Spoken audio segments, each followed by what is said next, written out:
ধন্যবাদ আপনার সকলকে। আজকে অনলাইনের মাধ্যমে সেই পটুয়াখালী গলাচিপার চরকাজল ইউনিয়নের পাঙ্গাশিয়া চরের গরিব মেহনতি মানুষের এসেরেকালীয় সম্পত্তির বিষয় আজকে পুনরায় বক্তব্য উপস্থাপন করছি।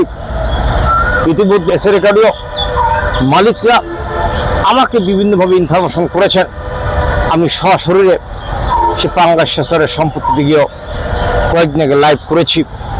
জাতীয় সংসদ নির্বাচন করার পরে কিছু নূতন বিভিন্ন স্টাইলের ভূমিদস্যুরা সে পাঙ্গাশিয়া চরের সম্পত্তিকে দখল করার জন্য গ্রামের কিছু মাতবর, কিছু মাস্তান স্টাইলের লোকজনকে বিভিন্ন পর্যায়ে বা ক্ষমতাধর ব্যক্তিদের পাশে যারা অবস্থান করে ক্ষমতাকে ব্যবহার করছেন, সেই সমস্ত ব্যক্তিদের কাছে টাকা নিয়ে যাচ্ছে কিছু ভূমিদস্যুরা, এবং তারাও বিভিন্ন পর্যায়ে টাকা হাতিয়ে নিতেছেন যে পাঙ্গাশিয়া চরের সম্পত্তি তারা বিভিন্ন স্টাইলে বিভিন্নভাবে দখল করিয়া কৃষকদেরকে বা ভূমির মালিকদেরকে ক্ষমতাচ্যুত করবেন মর্মে বিভিন্নভাবে কার্যক্রম করছেন মন্তব্য আজকে কিন্তু মালিকরা করছেন।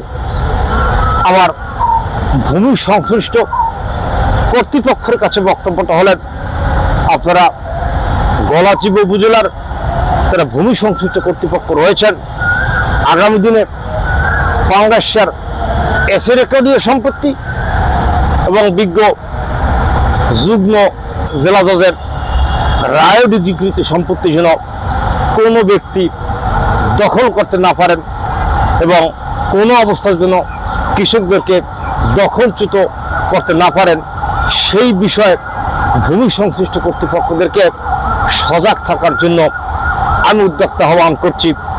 পাশাপাশি আরও বলতে চাচ্ছি, যারা এই পাঙ্গাশিয়া চরের সম্পত্তি দখল করার জন্য বিভিন্নভাবে পায়তারা করছেন এবং যারা রাষ্ট্রীয় ক্ষমতার ব্যবহার করতে চাচ্ছেন বা রাষ্ট্রীয় ক্ষমতা যারা ব্যবহার করছেন, তাদের পাশে থেকে যারা ক্ষমতা বিভিন্ন স্টাইলে ব্যবহার করার জন্য ঘুরপাক খাচ্ছেন বা ক্ষমতা দাপট দেখিয়ে যারা অনেকের কাছ থেকে টাকা হাতিয়ে নিয়েছেন এবং পাঙ্গাশিয়া চরের সম্পত্তি এবং যাদের কাছ থেকে টাকা নিয়েছেন তাদেরকে দখল করিয়ে দেবেন মর্মে বিভিন্নভাবে পায়চারা করছেন। আমি আপনাদের দৃষ্টি আকর্ষণ করে বলতে চাচ্ছি, এই দিন শেষ দিন না, আগামীতে আরো দিন আসবেন। আপনি কত টাকা নিয়েছেন, কার কাছ থেকে টাকা নিয়েছেন, সকল টাকার হিসাব আপনাকেই দিতে হবে। মনে রাখবেন, আপনারা কেউ আইনের ঊর্ধ্বে নয়।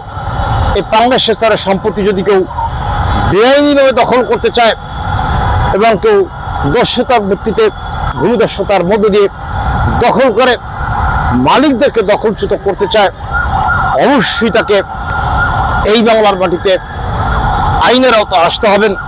আগামী দিনে যারা ভূমির মালিকরা রয়েছেন, আমি সকলদেরকে সজাগ থাকার যে দৃষ্টি আকর্ষণ করছি, যে সমস্ত ভূমিদস্যুরা ক্ষমতার পাশাপাশি থেকে বা ক্ষমতার দাপট দেখিয়ে রাষ্ট্রীয় ক্ষমতা ব্যবহার করতে চায় বা রাষ্ট্রীয় ক্ষমতা দেখিয়ে যারা সম্পত্তি দখল করতে চাইবে, তাদের মধ্যে সকল মালিকদেরকে সজাগ থাকার জন্য আমি দৃষ্টি আকর্ষণ করে বলছি। এবং পাশাপাশি পটুয়াখালী গলাচিপা যারা রাষ্ট্রীয় ক্ষমতাধর ব্যক্তিরা রয়েছেন, আপনাদেরকে অনুরোধ করব সজাগ থাকার জন্য।